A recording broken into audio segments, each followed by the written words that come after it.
Hey, everybody. Welcome into MLB Weekly here at Rally Cap, where we talk baseball and everything that's going on in the sport every single week. Parker, how you feeling? It's been a really odd year so far, man. Do you know that AL sucks? You know what?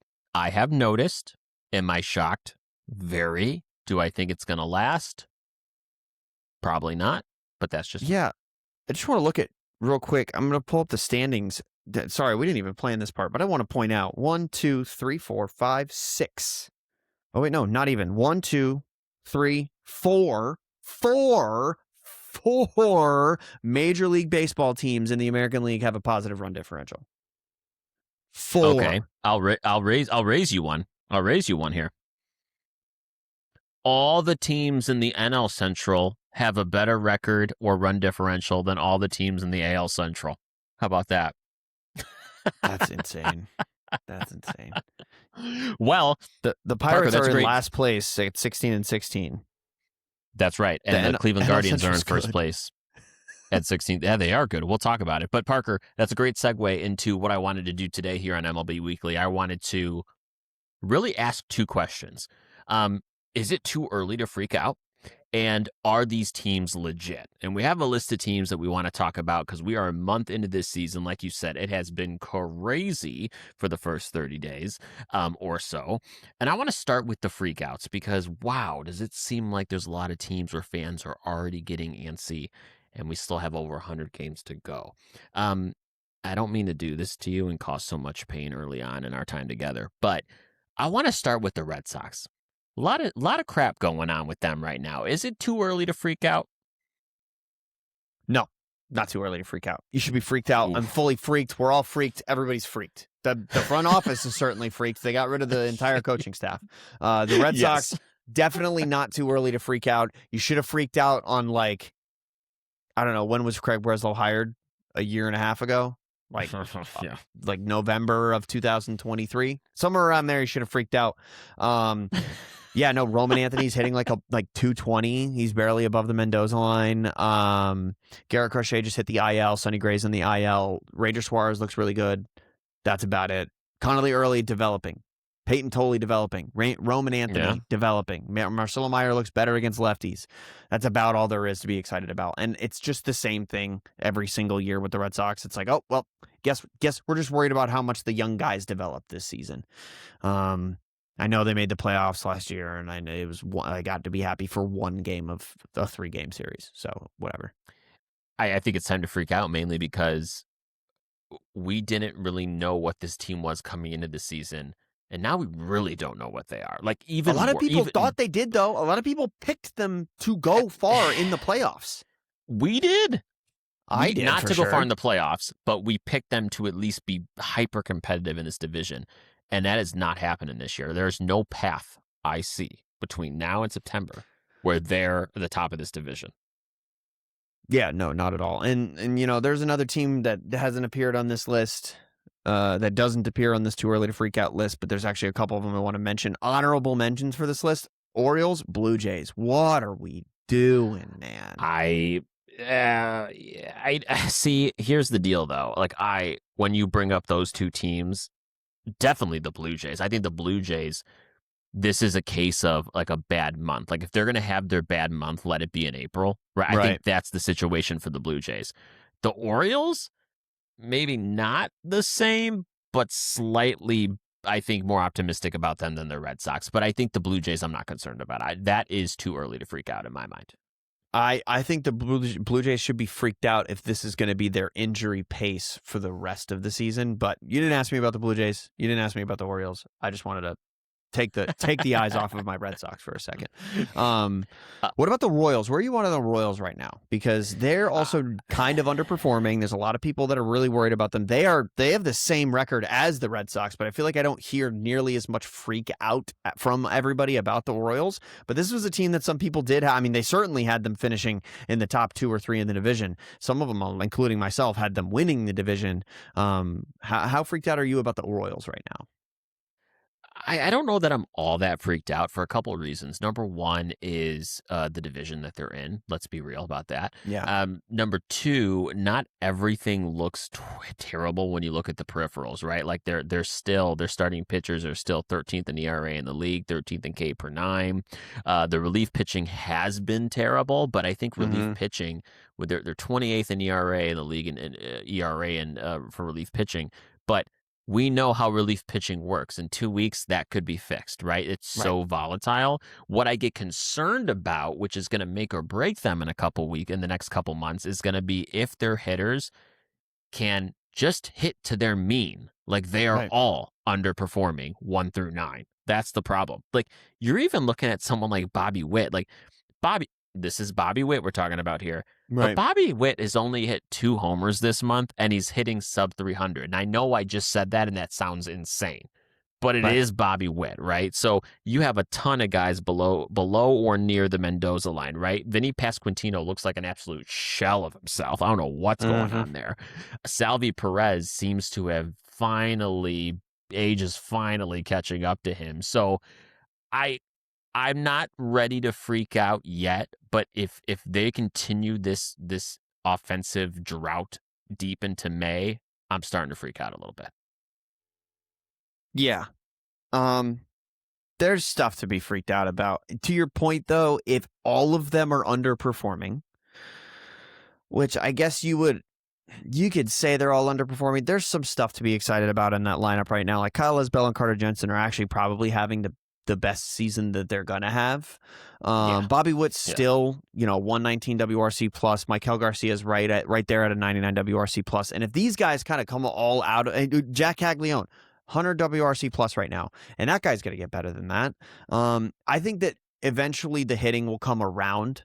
Especially when they move the fences in that ballpark. I just don't think that this team is going to be a team that hits poorly for the entire season. I think that that's just not going to happen.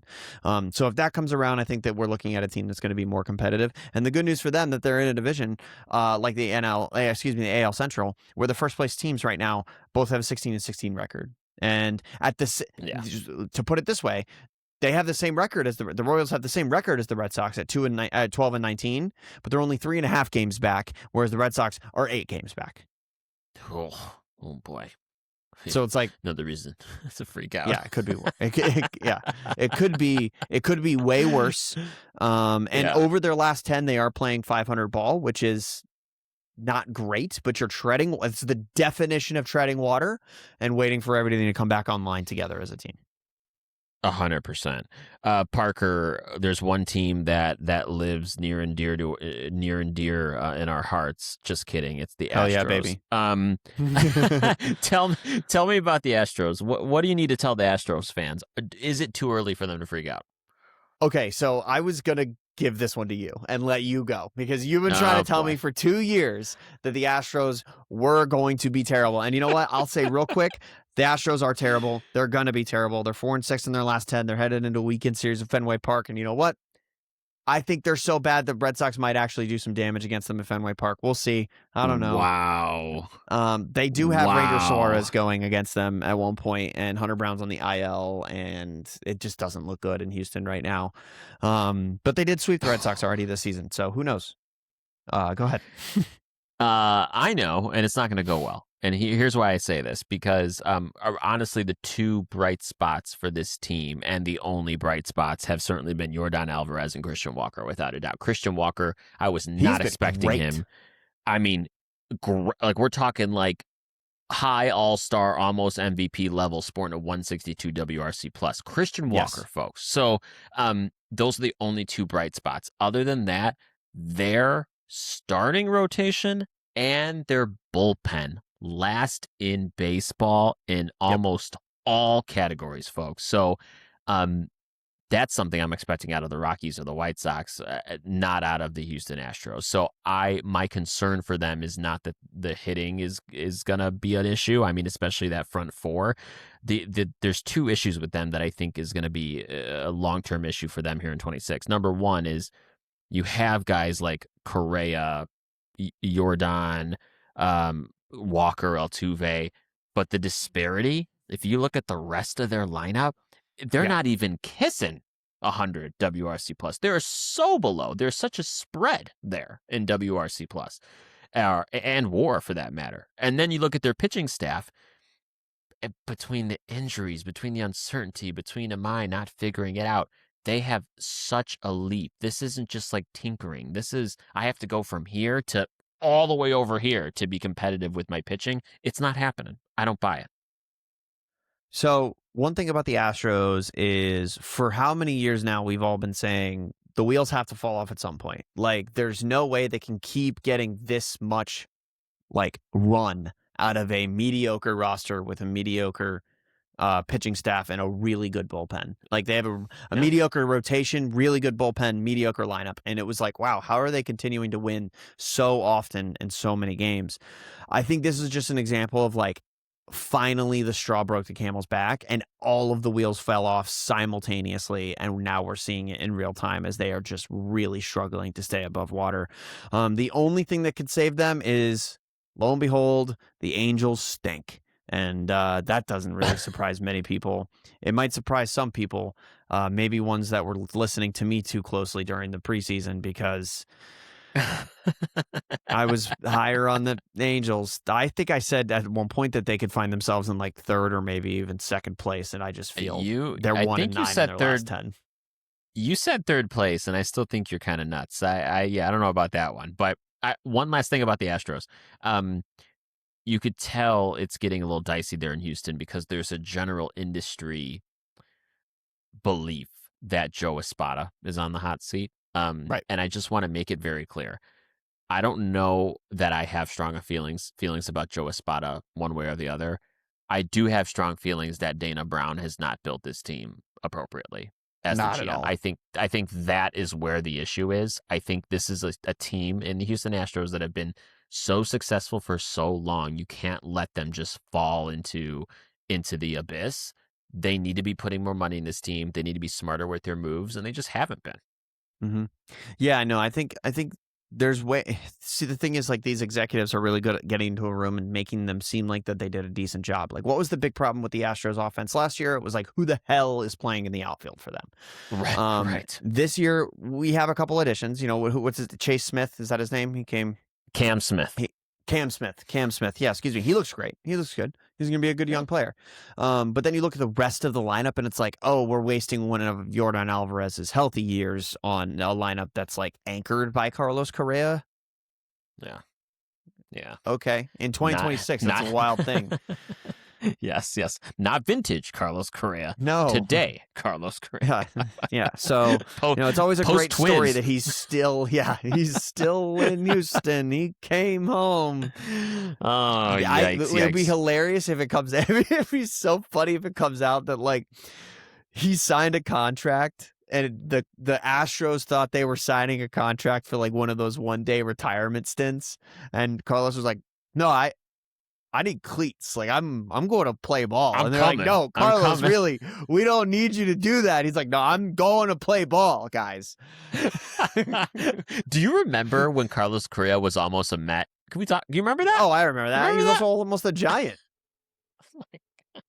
He got the same ankle for both teams, the Giants and the Mets.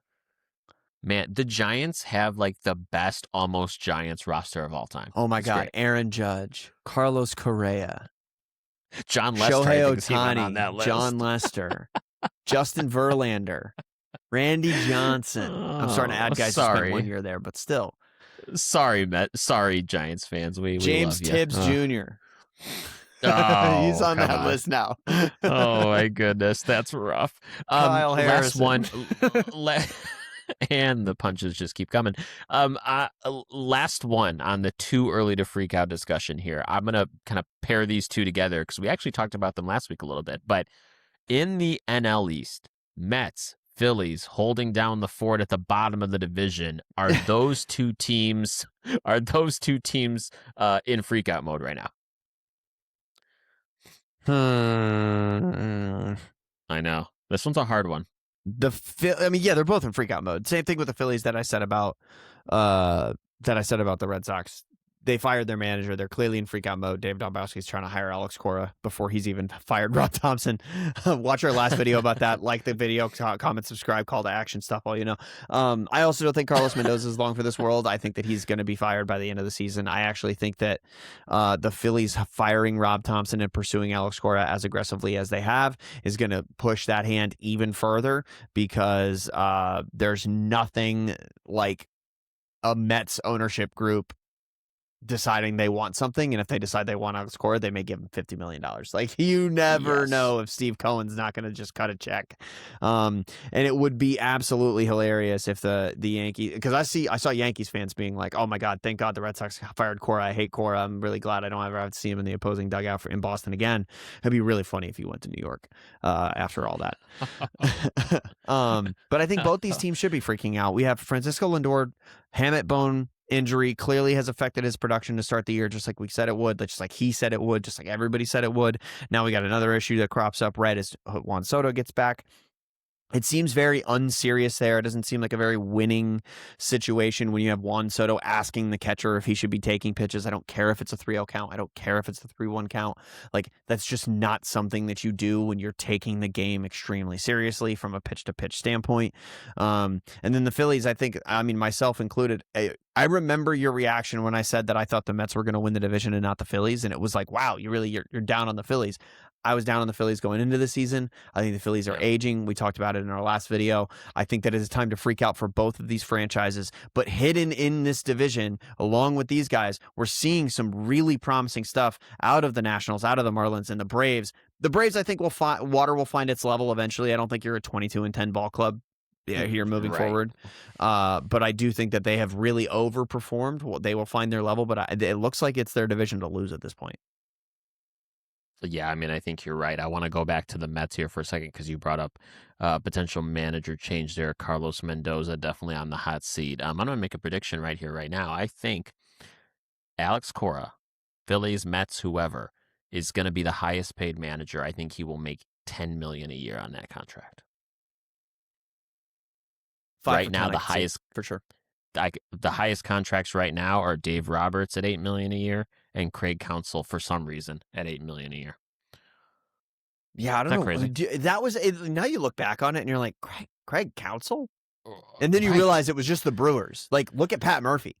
Now, no disrespect to Pat Murphy, I love Pat Murphy. Oh, me too. One of my favorites. It was the Brewers, right? It wasn't really Craig Counsell. It has to be. Like, I think Craig, don't get me wrong, I'm not here to crap on Craig Counsell. I think he is a solid manager. He's no Dave Roberts. He's no Alex Cora. He's no Bruce Bochy. He's just not. Yeah, no, I don't think so either. Well, I really took a left I also turn don't there, know. I like when we talk about the best managers in the game, I don't even know if I'm ready to put Dave Roberts in that conversation. Like, years ago, before he won his first of the 2 World Series, we were talking about whether he was done in LA. Like, if you don't win this year, you're gone, brother. And like, I know it's hard to win a championship, and he's won 2 since then. But the Blue Jays took them to the last possible pitch. They were in round 16. But this is where this is where baseball, this is where we both love baseball, is this then becomes a lot of conversations about, well, if this, then that, and the variability of the sport. And like to me, big picture, if you are Dave Roberts that perennially had that team deep in a postseason and have built a sustained culture of winning that takes a team effort. It's not just Andrew Friedman. It's not just Gomes. It's Roberts. That's worth a lot to me, right? It just is. And my answer to myself would be, but he showed his value when he won in Game 7 and stuck with Yamamoto and like pulls the strings he pulls, ILs the people he needs to in the middle of the season in order to keep them. He's running a very different organization to every other organization in baseball. There are managers out there who cannot figure out, like, they're losing so much they can't figure out how to get their closer work. And that is just not the game that Dave Roberts is managing. Dave Roberts is playing put Blake Snell on the IL for the first 2 years of the 2 months of the season so that we can, have him when he's good later in the season. Like, That's Wow. the game Must be that nice. Dave Roberts is playing, and it's just like he's genuinely playing chess while everybody else is playing checkers. Not because it's a more sophisticated game, but chess is like the greatest game ever. But because it's a Wow. different game entirely. But yeah, Yeah. finding stuff out about me, I absolutely love chess. Yeah, clearly. Also, wow, we took a huge left turn there and never circled back. So welcome Sorry. to the Rally Cap. Well, all right. So second thing I wanted to talk about today, we talked about teams that maybe should be freaking out, but I want to talk about teams where we need to ask ourselves 1 month in, are these guys legit? And I want to go back to the AL East. We'll start where we started last time. Yankees Rays, Parker. The Yankees right now are leading the AL East 20-11. They have a plus 47 run differential. They're the only team in the division with a plus run differential. And then the Rays are right behind them, a game and a half back, 18-12. So Parker, these two teams, are they legit? Is it 2009? Is it like? Let me. I think it might be No. 2009. Oh, you think? Yankees are in first place, Rays are in second place, Orioles are playing 500 ball, the Blue Jays stink, and the Red Sox stink. I think we might be in 2009.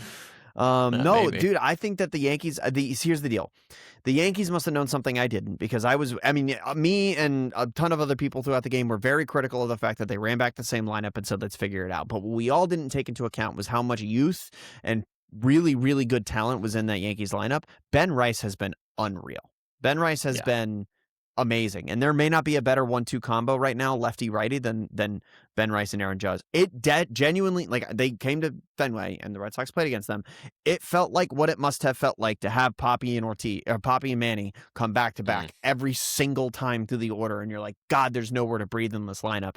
Both of those guys can absolutely destroy your team single-handedly. Oh, and by the way, Giancarlo Stanton's hitting 5th. So it's like this lineup, it has ass, man. And then the Rays are playing a very repeatable brand of baseball. Solid pitching, small ball, nothing special. They are 18. Why do I say it's repeatable? Because it's 18-12, and they have a -1 run differential. They know exactly what they need to do to win. They will bunt a runner over, steal an extra bag, sack fly, whatever they have to do. They're going to do it to win. And that is a repeatable method of winning baseball games, as we've seen through the first 30 games of the season for them. I actually really like the fact that the Rays are back. I think it's a really cool return to St. Pete after all the trauma and everything that happened last year. And I still think, even with the Red Sox struggles, that this division may be the most competitive division in baseball, because if the Rays can really challenge, they've replaced the Red Sox in terms of who I thought was going to be competitive. And I still think the Blue Jays and Orioles are just as good. So yeah, both of those teams, they are legit to me. Whew, I like it.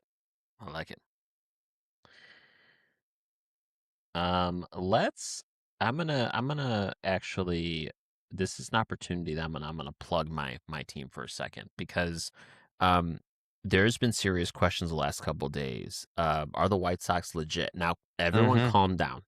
When I say are they legit, I don't mean they're gonna go win playoff games. What I mean by legit is this team better than people think they are? And I'm here to tell you, I do think they're legit. So the White Sox went 13-13 in April. Last time they've done that in a month, couldn't even tell you. Long ass time. Okay.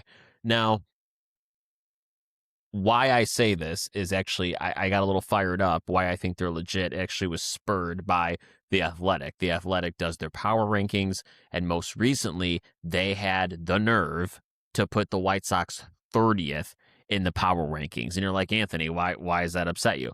Well, it upsets me because if you look at this starting pitching staff, they're actually sneaky good. They have they're the 14th in Major League Baseball on ERA. They're 12th in hits per 9. 8th home runs per 9. They don't give up a lot of home runs. The hitting, 20th in OBP, so not last in the league by any stretch. 12th in stolen bases, 8th in home runs. They're hitting homers like crazy. Thank you, Munetaka Murakami. But this team is not the White Sox of old. They are playing deep into games, making them competitive. They have a handful of handfuls, maybe too much, but I think 2 or 3 walk-off wins so far this season. This is a team that is by no stretch 30th in the power rankings, and in a weak AL Central, if they even continue to play 500 ball in the AL Central and eke a couple more wins beyond 500 ball, this team could end up third in the division, which would be far exceeding their expectations. Are they legit? I think so. I think they're White Sox legit. Yeah. So I just went That's through right. and I'm on Fangraphs right now, and I'm looking at team, offensive numbers, and they're 18th. They are 18th in WRC plus with a 96, so they're slightly below average, but like slightly. Yeah. And this is the White Sox we're talking about. They are 15th, dead middle of the pack in expected WOBA, which I absolutely love WOBA and expected WOBA. It's kind of like become for anybody who like kind of likes metrics like I do, but doesn't know where to put them and like how their importance are. For me, expected WOBA and WOBA are like FIP and XFIP. Like I look at them as like, okay, they occupy the same place in my brain of just like how they're indicative of the trend. They are indicative of what could possibly, probably should be happening right now when the White Sox play baseball games. And then they're also 19th in slug. I actually thought they'd be higher in slug. It turns out Murakami's the only one hitting home runs for that team. But like, for the most again, part, you guys didn't know you were signing Kyle Schwarber when you signed Murakami. Right. So no one else evidently. Nobody did. 30 other GMs, 29 other GMs thought that they were not signing Kyle Schwarber either. Otherwise, they would have paid Kyle Schwarber money. So, yeah, I know. I think it's interesting to see that the White Sox are definitely offensively overperforming. Do we want to talk about pitching? So I do want to talk about pitching because, like I said, the pitching has been middle of the road for the rotation. The relief core has been rough, which we expected. But there is why I think they're White Sox legit as well is this pitching staff is actually getting a little better with every outing. Why do I say that? Is because it was a rough kind of one or two times around the rotation here in April.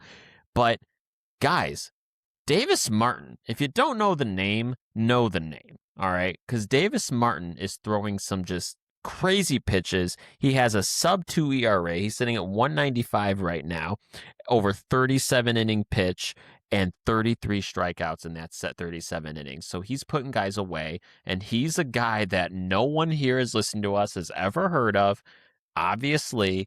But when I think about Davis Martin and I think about guys that are coming down the line here, Noah Schultz is here in the majors. Every outing he's had, he's looking better. Hagen Smith's coming up, another strong left-hander out of Charlotte. So if they can, as the weather heats up, because this team traditionally does better in May, June, and July. I mean, it's the same thing with the Red Sox too, yeah. So you do that with some pitching reinforcements of these younger guys that they have sneaky, strong arms in the minors right now. It could look very interesting for the Sox over the summer. Yeah, absolutely. There's definitely, if you get those arms, that's the thing. Pitching, both things are going to suffer in the cold, but pitching's really going to suffer. These guys are literally, you're dealing with like the warmth of a body part, genuinely, not just how much your hands hurt when you hit. One thing I will say is that the pitching brings me down a little bit on the White Sox. In XFIP right now, they are ranked 26 with a 4.65, and then in FIP right now, they are ranked 23rd with a 4.50. And like, okay, those are not end all be all. They also are like basically dead center with 2.5 WAR on the pitching side of the ball. So it's like, wait. Did any of those numbers start with a 3 and end with a 0? No 30s there? No 30s. Exactly. Oh, okay. So you're just absolutely right. Okay. You're absolutely right. They are being undervalued. However, I will say there's a lot of these teams on here that are towards the bottom of these they're on the bottom of one thing, but they're on the top of another. Sure. I don't think they should be 30. I think the Red Sox are 30. I think that they're playing the worst baseball in Major League Baseball. Genuinely, like I don't know. The Red Sox right now, you have 2 8-inning shutout performances from the Red Sox, and they're ranked 26th in pitcher WAR. Like that just shows you exactly how bad it actually is over there. So I think that the White Sox are being undervalued, but I don't think they're higher than 25 or 26 for me, if that's fair. No, yeah, I totally with you there. I also have a personal gripe with The Athletic because I am a paid subscriber and I do overall love The Athletic. However, I don't know if you remember a couple of years ago, they really cut staff at The Athletic, and who did they cut? I love James Fegan, who covered the White Sox at The Athletic, and they cut a lot of their team coverage, and then they post on their site articles thinking they know all about these teams, and they really don't do a good job because no one's covering them. And so they speak from no place of knowledge for a lot of these teams that aren't the Yankees, the Dodgers, and the Mets. So bring me back to The Athletic that wasn't owned by the New York Times. Bring me back to that Athletic. Bingo. And also, let me just other gripe. This has become a Athletic gripe thing. I not believe we're going through this, but I'm going. We talk about like Craig Breslow and like the whole like Yale thing with the White Sox. Like, if I read one more Athletic article with Latin in it one more goddamn time, I'm going to freak out. Stop. We don't need some fancy Latin term in there to know you're a smart baseball writer. Just write about baseball, please. All right. I speak Latin, so I took 5 years of Latin in school. I should probably start writing for The Athletic. I probably get some traction there. Insane. Let's move on. We spent 29 minutes so far talking about like almost nothing. So okay. I'm really excited. I'm gonna fly through this next team because I think you and I are both really excited. Okay. The Athletics. Yeah. The Las Vegas Blackfire have been doing really well to start the season. Everybody got really mad at us this past week about the Athletics, and so I'm just going to breeze past that. But they are 17-14. They got a .548 winning percentage, 6-4 in their last 10. -5 run differential, but like they play in a bandbox, man. Like it is going to be bad in that ballpark, and good for them. A lot of the reason they're in first place is because the Mariners have largely underperformed, and the Angels and Astros are going to do their best to make sure that everybody gets more wins in that division than they should, just by the fact that they're going to play them a ton. But yeah, good for the Athletics. I really love their young core. I really love that fan base. I'm really glad they have some good baseball to watch, and it's interesting to see a world where the Athletics... Hey, wait, are we in 2009? Because the Athletics are in first place. Wow. I mean, you're starting to make me believe here. You're starting to make me believe. Parker, I want to go to Detroit, NL Central. Justin Verlander is a Detroit Tiger, too. Oh, man. That's right. It's 2009, dude. Wow. This is crazy. All right. So Reds, Cubs. I want to talk about the NL Central. Let's zip through the rest of these. Reds and Cubs, are they legit? Because right now, the Reds are at the top of the NL Central. They are at 20-11, same as the Yankees record. And then the Cubs are right behind them, 19-12. The thing that is really sneaky about these standings in the NL Central is the Reds have a -3 run differential. The Cubs have a +35 run differential, and the Cardinals are behind them with a -3. So things are all over the place. However, are the Reds legit? I don't know, because I don't think their offense is sustainable. I just still don't love their offense. Now, I'm actually going to real quick, you can keep going. Really? I think their offense is sustainable. I don't think the pitching's sustainable. Okay. I think you can make a fair argument for both. I don't want to overlook the pitching. I think that's very fair. Where I was going with it is I have as much faith. What am I trying to say? I don't believe in the Reds hitting first and foremost. And then for the Cubs, I don't believe in their pitching. It's almost the opposite for me for both of those teams. I think if there's anything that is going to bring down the Reds in short order, it's going to be sustaining an offense that's not very streaky and hot and cold. And it's for the Cubs not having enough depth. Forget about making it into the postseason, not having enough depth with their pitching to make it through 162. And I worry about that for the Cubs. So I think people would be like, one of the most underrated stats in baseball is expected win-loss or Pythagorean win-loss. I think that people don't look at it a lot because it's just another column on MLB.com. But when you look at it at the end of the year, a lot of times, if you reference what they said in April versus what they say at the end of the year, a lot of times that number is pretty accurate in terms of like actual performance of how everybody's going. I think that the Reds having a expected win-loss of 15-16 is a big deal. And I think that they are not, here's one thing that jumps off the page to me. They're 10-3 in away games. They are not going to be 10-3 at that pace in away games for the rest of the season. They're also probably going to do better than 10-8 in home games. So like, I think this is going to even itself out over time. But one team that I think is going to do really well, I could totally see the Cubs. Their expected win-loss is 19-12, which is exactly what their record is. And they have a 35 run differential. So I think that already this team.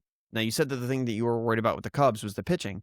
I think the Cubs are playing like the problem is the pitching, and they're hitting the ball really well. Sure, You're getting that's fair. career year out of Nico Horner, or at least it looks like what it's going to be. I feel like every single time I open up my browser, I see something that Nico Horner did that was super cool. It's only a matter of time before Pete Crow Armstrong returns to like basically MVP form. And then there's a couple other guys that need to get it working too. Like Alex Bregman's not going to be one of the worst hitters in baseball for the whole season. Sorry, that's just not going to happen. Right. And he's not going to let the people around him continue to be underperforming offensively. So I think they're going to perform well offensively. The pitching's going to kind of tread water. I don't think they're winning a World Series, but I do think that this is going to be the Cubs division. I also want to point out that the Brewers have a 19-11 expected win-loss.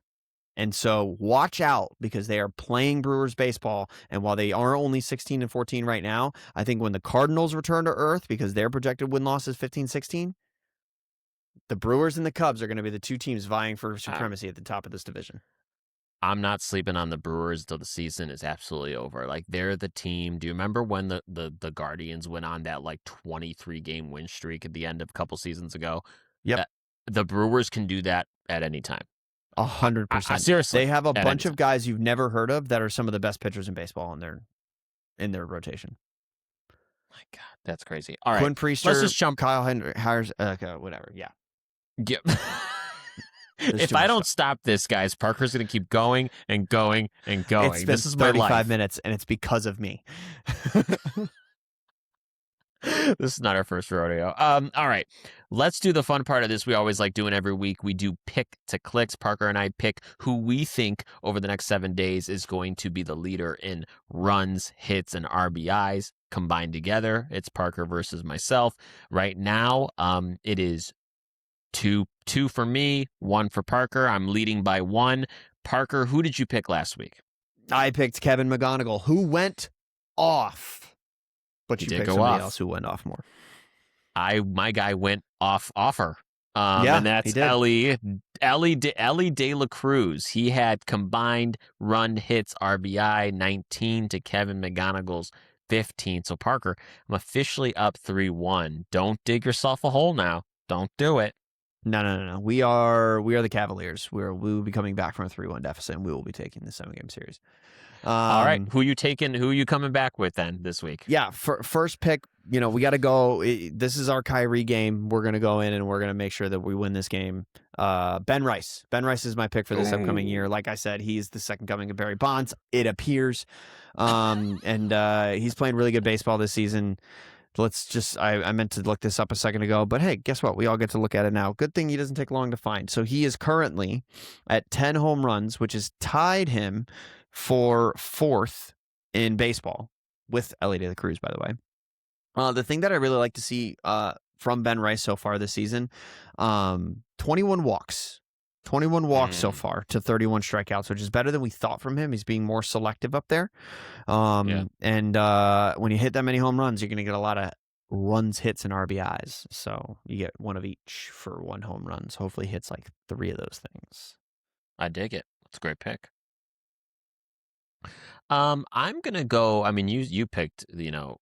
Who did you say Barry Bonds is? Or Barry Bonds? Ben Rice is the Barry Bonds of our day. I'm gonna pick the Willie Mays of our day. I'm gonna go with. I want to go with Ildemaro Vargas, who is playing Willie Mays I've baseball. I've never fucking friends. heard of this guy. Okay. Well, you better know the name Vargas on the Arizona Diamondbacks. He is listed as a first baseman, but he basically plays everywhere. He plays first, he plays second, he plays third, he plays short, left field. Why the hell not? This guy right now, Parker, the last 7 games is hitting a slash line of 414, 433, 828. You've never heard of him. Why? Because he is the 26th man, okay, on the Diamondbacks. But he right now on the 2026 season has hit 6 home runs, 20 RBI, and is batting .387 on the season. He is having a true lightning in a bottle season, and I have faith it's going to be a good week for him yet again. 34, by the way, at age 34. Yeah. I would argue that he's gonna find its level. He's gonna find his normal production at some point. No, no doubt about it. He will. It won't be next week, but after next week. Yeah, sure. definitely not. 7 days from now, we're gonna be like, wow, what a week. We're gonna be talking about Ildemaro Vargas's first week of May until his Hall of Fame ballot is off the ballot. 100%. 100%. Don't worry, friends. In time, he will regress from Willie Mays to Ildemaro Vargas. It'll be fine. There's gonna be like a pair of cleats in the Hall of Fame that are like Ildemaro Vargas, first week of May 2026. You just had to be there, and that's what it is. And we will be there, and you will be there with us because you always follow us here on Rally Cap. So let us know in the comments: is Ildemaro Vargas? Is this gonna be the season for Ildemaro, or is it gonna dissipate in about a week? You tell us. Thanks for following us here at Rally Cap.